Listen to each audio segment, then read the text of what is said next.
developing relationships, allowing themselves to get close to others, trusting others, and so on. Whereas in BPD, again, we could see those broader difficulties as well, but often we see the avoidance of abandonment, right? Now, yes, that can very much be present. I have a client who she had a failed adoption when she was 12 years old. Her adoptive family basically gave her back to Children's Aid Society.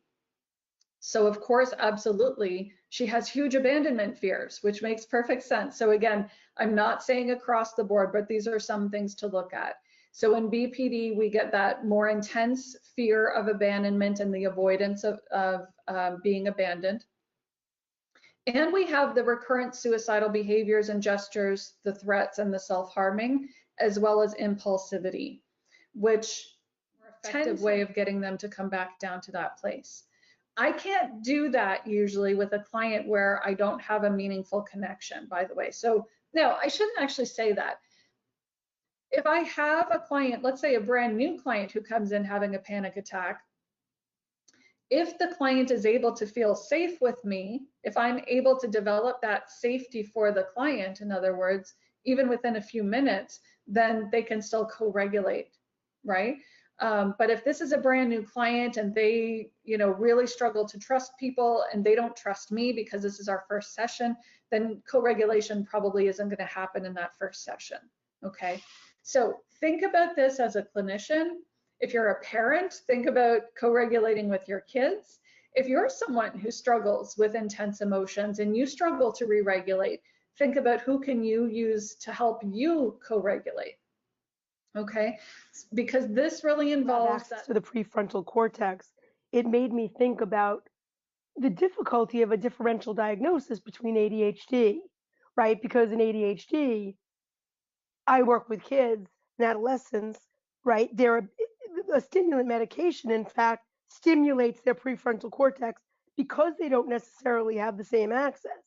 So it'd be interesting, therefore, to understand that being in the yellow zone outside their window of tolerance could very much look like ADHD. Yeah, great point. Yes, Leslie, I agree. Thanks for that. Okay, I'm putting you back on mute, Leslie. There you go. And I'm just going to put your hand down. Okay, great. Okay, guys. I was in Tanzania in January, and this was my excuse to squeeze some pictures that I took into my slides. So these are my examples. Usually, almost all of my clients that have gone into trance, I've been able to, tap on the shoulder or what have you, and they come back. I did have one client early in my career where I tried everything, and it took about 45 minutes for her to just come back on her own. I just couldn't get her to come back, even, tap on the shoulder or whatever. And often clients have no awareness of where they've been during that time, right? They just know that they're gone somewhere. They're no longer there.